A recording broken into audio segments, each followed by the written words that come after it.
Hey, what's up? This is Sully from Godsmack. Strap on those boots, baby, because you are now in the trenches of the war room with the one and only Mistress Carrie right here on the Mistress Carrie Podcast. What's up? This is Joe Rogan, and you're listening to Mistress Carrie. Her hair so lovely, pretty eyes. Hey, this is Brent from Shinedown, and you're listening to Mistress Carrie. Hey, Carrie, go put your bra on, girl. Hey, this is Steven Tyler, and you be listening to the baddest bitch in Boston, Mistress Carrie. What's up? This is Aaron from Stain, and you're listening to Mistress Carrie. Hi, everybody. This is Dave Grohl from the Foo Fighters, and you're listening to the one, the only Mistress Carrie. Hey, this is David from the band S.E.R.P.E.N.T, and you're listening to the baddest bitch in Boston, Mistress Carrie. Hi, Bruce Dickinson here from Iron Maiden. Yes, indeed, Miss Whiplash herself, Mistress Carrie, is here to unchain your brain. Hi, this is Flea from the Red Hot Chili Peppers. You're listening to Mistress Carrie. This is Dennis Leary. You are listening to my favorite, Mistress Carrie. Hey, this is Corey from Stone Sour, and you have the privilege of listening to Mistress Carrie. Oh, God. Oh, yeah. Hey, it's Mistress Carrie, reporting for duty from MCHQ for episode 217 of the Mistress Carrie Podcast. And before we get to this week's guest, S.E.R.P.E.N.T, I wanted to let you know about my new fundraising initiative that launches on Sunday, August 18th. I've partnered with Alamode Market, Bakery, and Cafe in Thompson, Connecticut, and the Ice Cream Alchemist for my very own ice cream flavor, Black and Blue. The Ice Cream Alchemist is known for making boozy ice cream. So not only does this ice cream contain berries and honey and cinnamon, but it also has tequila and limoncello in it. And we're donating all of the profits from the sale of every pint of Mistress Carrie's Black and Blue to Project New Hope to fund their programs that help our veterans and their families. We'll be launching the ice cream on Sunday, August 18th from noon to 5 p.m. at Alamode in Thompson, Connecticut. You can find them at 1105 Quantic Town Farm Road in Thompson. And you can get all the details on my concert and events calendar at mistresscarrie.com. Alamode has non-boozy flavors of ice cream as well. So get the family together, get in the car, get on the motorcycle, and meet me at Alamode in Thompson, Connecticut on August 18th. It should be noted before we get to this week's guest, Slash, that this interview was recorded before the loss of his stepdaughter. Slash canceled several dates of his S.E.R.P.E.N.T Festival tour and has since released a statement saying, quote, "My heart is permanently fractured. I will never, ever stop missing you and remembering what a beacon of happiness, laughter, creativity, and beauty that you have always been and still are. The brightest light in the lives of so many that loved you so much. I find solace in the hope that you are now at peace. I will love you eternally." So everyone here on the show is sending love to Slash and the family of Lucy-Bleu Knight.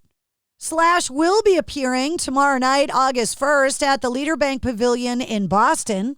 And it's all in support of his latest album, Orgy of the Damned. The blues album that is packed with so many rock stars, including Chris Robinson from the Black Crowes, Gary Clark Jr., Billy Gibbons from ZZ Top, Chris Stapleton, Dorothy, Iggy Pop, Paul Rogers, Brian Johnson from AC/DC, Steven Tyler from Aerosmith, Beth Hart, and so many more. Slash's first appearance on the podcast was episode 88, and I'm so excited that he accepted my invitation to come back. So allow me to reintroduce you to the one and only Slash. Hey. Hey. Hi. Thank you for doing this. Oh, yeah, no worries. Slash is back on the show. How are you? I'm good. It's good to see you. I'm in Nebraska. It's good to see you, too. The first thing I have to ask you, because I have been dying to talk to you about this, I want to know what your perspective was last fall, because I was at the show at Fenway Park, and it could not have rained harder, and the skies opened up when Axl sang the lyric from Slither, "Here Comes the Water." What was that like for you? Because for us, it looked like you guys were channeling the power of nature. It was crazy. Wow, that's so funny. I mean, you know, you have those dates where it has torrential rains and stuff, and you just sort of play through it. It's sort of, in its own way, it's sort of cool. But that particular gig, I remember the rain, but it never occurred to me the lyrics that were happening at the time. We were all going, is this a joke? Did they put water everywhere at Fenway? How much is the production of Guns N' Roses now that they've got rain machines on us at Fenway? That's so funny, though. I totally missed the irony. I couldn't believe you guys were playing that song. I was like, are they really playing Slither right now? It was awesome. Yeah, and we've been playing that for a long time. Axl wanted to sing it. I was out of the blue. He goes, hey, that song that you guys did. And I was like, yeah, so it was cool. I joke all the time that we're living in the era of Happy Axl. So I'm good with it. Even though it brought the downpours, I was cool with it. Yeah. No, that's funny. Maybe I thought of it at the time, but I just don't remember. I'm usually quick to pick up on those things. I remember having some massive rainstorm in, I think it was in Argentina years ago, and November, when we started November Rain. I'll never forget that, Anyway, but there you go. And it was November. Well, August 1st, you're going to be at the Leader Bank Pavilion on the S.E.R.P.E.N.T Festival Tour, and there will be a tent over the crowd. So if it rains that night, everyone will be dry anyway. All right. Good to know. I want to talk to you about this album because I was not somebody that grew up educated on the blues. Right. My limited knowledge of the blues came once I grew up and started getting into rock and heard artists like yourself referencing the influence of the blues and obviously all of the British bands that were getting those records at the docks that were coming off of the ships. When did you become aware of the blues? Is it something you were listening to when you were a kid at home?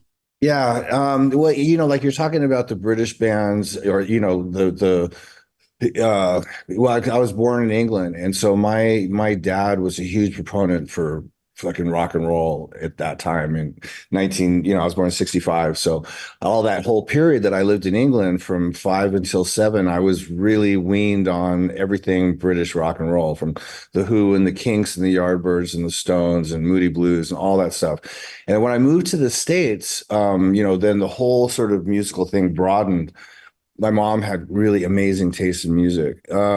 Anyway, so I was still very much into all these British bands. Add Led Zeppelin to that, and different things. And my grandmother took me aside one day, being very American, because I was very patriotic about England and being very American. And she goes, well, where all those guys got this music from. And she played me B.B. King.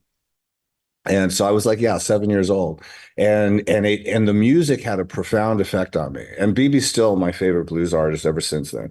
And that's when it first started. And so from that point on, I was exposed to a lot of blues and a lot of R&B, a lot of cool soul and funk, and like a lot of really, really cool shit. But that was the genesis of it for me, was BB King back then. If you're going to release a blues album, you're going to record a blues album, there is so much music to choose from. Did you have a hard time whittling down the songs for the record? It wasn't too difficult. I like a couple of the guys that are in the Blues Ball were guys that I played with back in the 90s. And I used to sit in with the Screaming Cocktail Hour, they were called, that played at the Baked Potato every Tuesday night, which is like a blues and jazz club in LA. And I used to wander in there and get drunk and go up and jam with these guys. And they're a great, great band. And eventually I took Teddy and Johnny and I started a band called the Blues Ball. And so we had a killer set list. It was very eclectic, but it was all blues and R&B based. And it was killer. And we toured around and we had a blast. It was a very drunken, not to be taken too seriously thing. But because the band was so good, I always wanted to record it. And I never did get around to it until now, fast forward all these years later. So I had Teddy managed to hold on to a few of those set lists. So in my mind, I had some ideas, but the set list really helped me to pick which songs I wanted to pick from back then. And I had some songs, and these were all specific songs that had a really big influence on me growing up, mostly from, like some of it's a guitar thing and some of it's just songs, but they had a real profound impact on me. That Stevie Wonder song, "Living for the City," was like my favorite song, Stevie Wonder song off of Intervisions when it came out, when I was, 8 years old or something. So, all these songs are very specific. So it wasn't hard to pick the exact ones. I could have made it a double record if I wanted to, but I wanted to make sure it was only 10 songs. Yeah. So that was the criteria. Blues clubs always have the best names. The Baked Potato is such a good name. Yeah, there was another one called Cozy's that was just down the street that unfortunately closed recently, but I always thought Cozy's was a great name. I've been joking on the air a lot since you announced this record and the artists that were guesting on it, that getting a hold of your phone and calling the people that you have phone numbers for in your phone would be an absolute blast because you know everyone. But then I read an interview that you said you were nervous about cold calling some of the people on this record. Well, like people get this idea that they get this image of like I'm some big rock star power broker or something, which I'm not. You call people up out of the blue and ask them to work. They don't necessarily want to do that. So it takes some nerve to call people up out of the blue and just, hey, you want to work on this thing? I mean, musicians love to jam, but like if you're talking about going into the studio or going out on the road or whatever, it takes a certain amount of effort and focus and all that kind of stuff. And people have their own shit going on. So you never know what the response is going to be. I love that, considering you're probably one of the busiest musicians in rock and roll at any given time in your life. I keep myself pretty busy. Last time I talked to you, it was still kind of weird with COVID, and we were talking about all your puzzles and your Legos. Yeah, it was. You were out on the road, but there was still all of those protocols in place. Yeah. No, those lasted for the whole tour. Yeah. And you were talking about all of the different projects that you were kind of lending yourself to, and you said that you're like, I like to stay busy. You don't seem like the kind of person that handles sitting still well at home bored.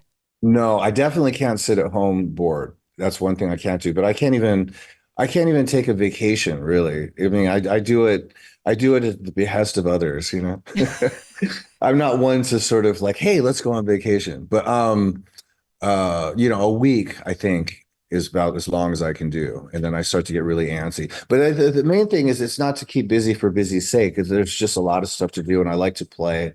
And I like to keep moving in that respect. So when you and I talked last, we were talking about one of the only good things was the anonymity that you got wearing a mask. And we were joking that like you were going to Disney World and that you could kind of hide.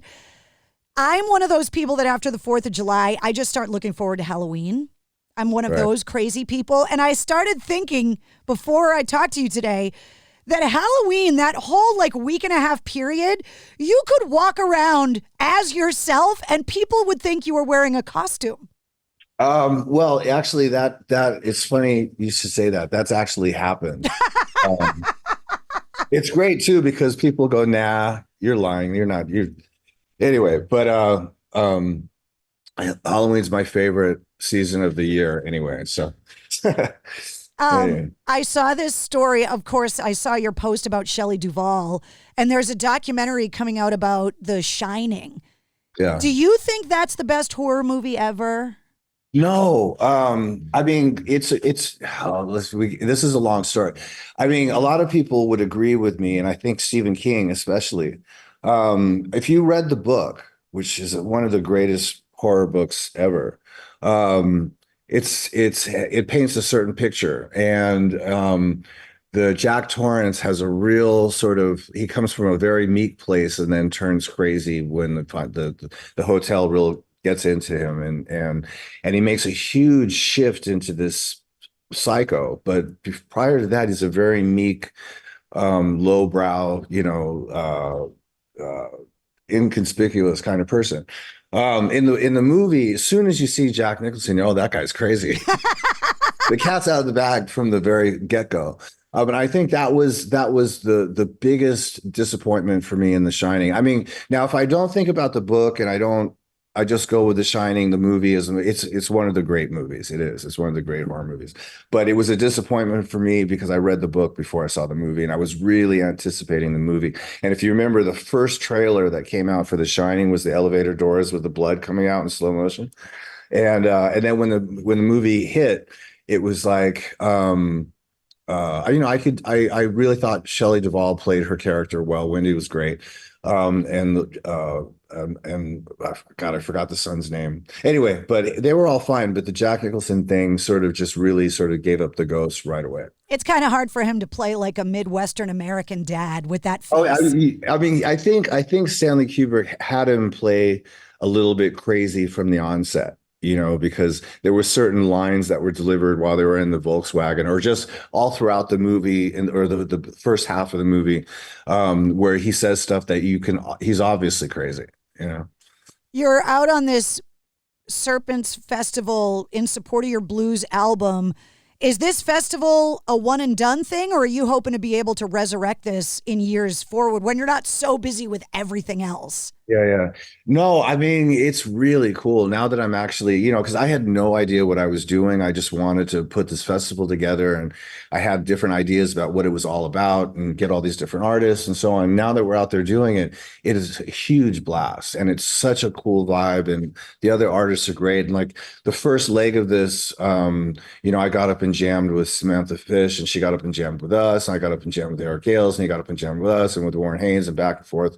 And it was really cool. Now we've shifted into a new lineup, so we're with Kebmo and Robert Randolph and ZZ Ward, which is totally fucking cool. And so I would love to be able to do something like this annually, or at least semi-annually, and also to take it overseas to Europe and beyond. So we'll see what happens. It's kind of hard to bring all of the guest appearances that are on the record with you, because I had Chris Robinson up recently, which was great. We played LA, and he got up and sang The Pusher with us. And I've got some other guest spots lined up, which I'm not going to leak. Oh, come on. I won't tell anybody. These microphones aren't even on. Oh, right. Okay. When you were making the calls and setting up the set list for the record, obviously you have an idea in your head about what the songs are going to sound like when they're done. But was there an artist or one of the songs that came out better or different in a good way than you had kind of heard it in your head before you started recording? Well, it's hard. When musically it came together, and we did all that before anybody sang, right? So the arrangements were done. And when I was thinking about who should sing each song, you have an idea, obviously, of what that will sound like in your head, but you don't really know what it's going to sound like at the end of the day. It's just an idea. And so all the performances were in their own way sort of a really pleasant surprise, not that I was expecting less, but just to see it come to fruition was really cool. But I have to say that the Beth Hart performance, the way that happened, because we recorded all the songs live in the studio, and only a couple artists actually came down to that session. Gary Clark Jr. and Beth Hart were the two. And the Gary Clark session was great. I mean, just us jamming, and that's what you hear on the record. I love that. But the Beth Hart one was on a one take wonder. That all happened. We had switched the original version of the song around. So the original version of Stormy Monday, and there's a lot of versions, but the one that I culled from was Etta James back in the late 60s, which is why I picked a female singer for it. And so that song is all in a major 1-4-5 slow blues kind of thing. And when I talked to Beth, she wanted to do it in minor, right? So we thought, oh, that'd be great. And so we sort of worked up an arrangement in minor, and then it modulates back to major towards the end. And it was really cool sounding, but we'd only done it like once like that. So when we went into the studio, we went to go practice it, and I didn't know Beth was there. And so she was in the booth behind me, and she just all of a sudden just started singing, and I didn't even know where it was coming from because she was behind me. And so she sang her ass off on that rehearsal. And when we finished, she collapsed on the floor. She goes, "One and done. That's it. I got nothing left."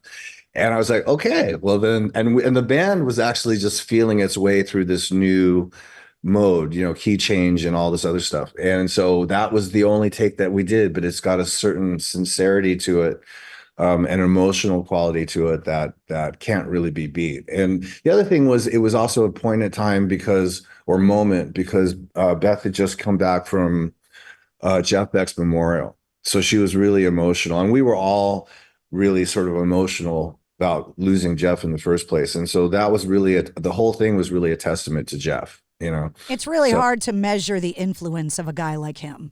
Yeah, the world is literally a different place with him not in it, It's funny that you brought up Beth Hart and Gary Clark Jr. because looking at the list of people on the album, those are two names that I always bring up as far as musicians that feel like it comes out of their bone marrow. Like Gary Clark Jr. was supposed to play a guitar. Like he almost looks weird not holding one. And Beth Hart kind of channels this vibe from some other place. I don't know where it comes from. Yeah, it's that's what is one of the great things about Beth is she's so true to herself in her music and in her voice, and same with Gary. I mean, a lot of these people, they're just exude music. It's like they were born as some sort of musical conduit. I've always wanted to ask you because I know that you have the extensive guitar rack of all of these guitars you have over the years. Do you have your first one? No.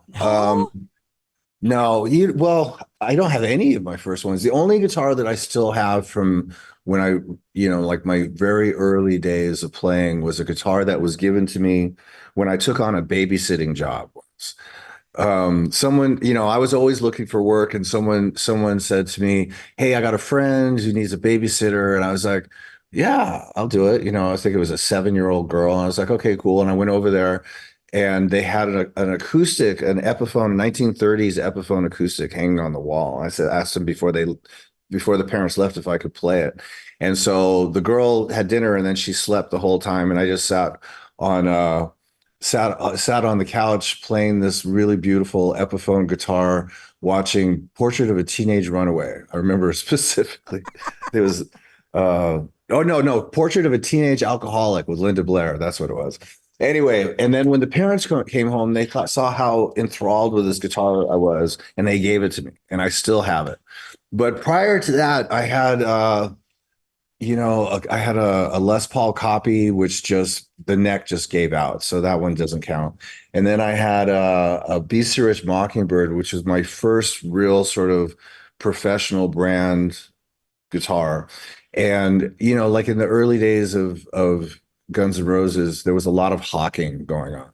A lot, trying to get extra cash. And so that a lot of those guitars went by the way of that. And funnily enough, there was a Les Paul that I had in 1985, which was used to be Steve Hunter's guitar. And it was a Les Paul replica that I had picked up, and I used it for the early days of Guns N' Roses. And like an idiot, I hawked that one.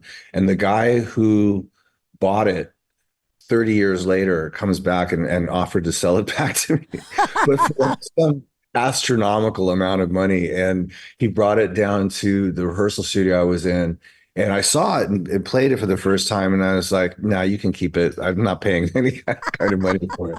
My babysitter was so not as cool as you. But so that's where all unfortunately all that first stuff is gone. I had a Spanish acoustic guitar as well that I drew all over, and I don't know what happened to that one. Well, I can't wait to see the show, and hopefully I'll be dry August 1st at the Leader Bank Pavilion. Are you really worried about the weather? No, it's just we have been making so many jokes about Guns N' Roses controlling the weather at Fenway that night that we've been joking about it since the show on the air. I had no idea. Well, hopefully it won't rain, but you're gonna dig the gig. I can't wait to see it. I watched these shows is so cool. I watched the Veeps live stream, and I can't wait to see it live. Super excited. Oh, from last night. Yeah. Yeah. I didn't even know it was streaming. I knew we were recording it because we're gonna make a DVD out of it and all that. That shit gets in your head when you know that things are being taped, and so I already had an issue with the having that sort of presence in my mind. But I forgot, or maybe I just blocked it out that it was live streaming at the time. So somebody hit me up from England yesterday saying, "Oh yeah, we watched the live stream," and I'm like, "Huh?" Yeah. Well, I can't wait to see the show in person. So it'll be good to see you.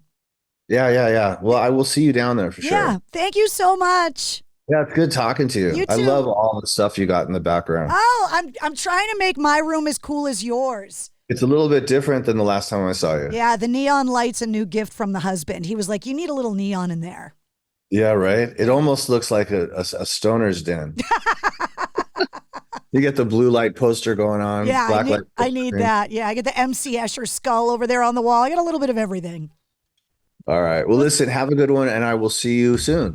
There he is, the one and only Slash. His new album, Orgy of the Damned, is available everywhere, and you can check out all the songs on the corresponding playlist for this week's episode. I make a playlist for every full-length episode of the Mistress Carrie Podcast that features all of my guest music and all the songs and artists that we referenced in the interview. You'll find the link in the show notes. You'll also find the link to his first appearance on the podcast, episode 88, and the link to get last-minute tickets to see the S.E.R.P.E.N.T Festival at the Leaderbank Pavilion in Boston on August 1st. If you liked what you heard, don't forget to like, follow, and subscribe to the Mistress Carrie Podcast. New full-length episodes come out every Wednesday, plus every weekday you get the Sit Rep, all of your rock news, music headlines, and entertainment updates in about 5 minutes. And you never know when we're going to release a bonus episode. You can join me live every Tuesday night at 8:30 Eastern for my weekly video show, Cocktails in the War Room, on my Facebook and Instagram, YouTube, and Twitch channels. And you can always hear me on the radio. Get the details on all of that and more at MistressCarrie.com. The Mistress Carrie Podcast, a proud member of the Pantheon Podcast Network.